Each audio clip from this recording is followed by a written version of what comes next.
സോണിയാഗാന്ധിയുടെ പേര് എപ്പോഴും പറഞ്ഞാൽ അദ്ദേഹത്തിന് പ്രസിദ്ധി കിട്ടുമെന്നുള്ളത് കൊണ്ടാണ്. അത് കൈവച്ചാൽ മതി. സോണിയാഗാന്ധി ആരാണെന്ന് നാട്ടിലെ ജനങ്ങൾക്കറിയാം, ഇനി ലോകത്തെ മുഴുവൻ ജനങ്ങൾക്കും അറിയാം.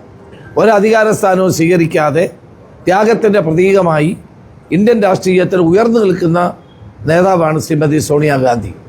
ആ സോണിയാഗാന്ധി അപകീർത്തിപ്പെടുത്താനുള്ള CPM-ൻ്റെ ഈ ശിവൻകുട്ടിയുടെ നീക്കം അപലപനീയമാണ്.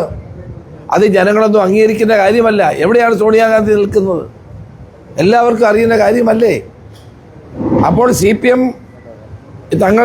ഞങ്ങൾ ചെയ്ത തെറ്റുകൾ മുഴുവൻ മറച്ചു വെക്കാൻ വേണ്ടിയിട്ടാണ് ഈ നടപടി സ്വീകരിച്ചുകൊണ്ടിരിക്കുന്നത്.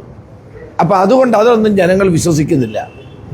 സോണിയാഗാന്ധിയുടെ പേര് പറഞ്ഞാൽ ഇതിൽ നിന്ന് രക്ഷപ്പെടാമെന്നാണ് ഇവർ ധരിക്കുന്നത്. ഞാൻ ചോദിക്കട്ടെ, മുഖ്യമന്ത്രിയുമായി എത്ര തവണ ഉണ്ണികൃഷ്ണൻ പോയിട്ട് കണ്ടിട്ടുണ്ട്, ഫോട്ടോ എടുത്തിട്ടുണ്ട്? ആംബുലൻസിൻ്റെ കീ കൈമാറുന്ന ഫോട്ടോ നമ്മളെല്ലാം കണ്ടതല്ലേ? അപ്പോൾ ഒരു ഫോട്ടോയുടെ പേരിൽ ഒരാളെ ഞങ്ങളാരും കുറ്റപ്പെടുത്തിയിട്ടില്ല. ഇപ്പം നമ്മൾ നടന്നു പോകുമ്പോൾ എത്ര പേര് നമ്മളത് ഫോട്ടോ എടുക്കും? ചിലപ്പോൾ അയാൾ കള്ളനാണോ കൊള്ളക്കാരനാണോ നമുക്ക് എങ്ങനെ അറിയാൻ പറ്റും? അപ്പോൾ അത് ഫോട്ടോയുടെ പേരിൽ ഒരാളിനെ കുറ്റപ്പെടുത്തുന്നത് ഞങ്ങളാരും കുറ്റപ്പെടുത്തിയിട്ടില്ല.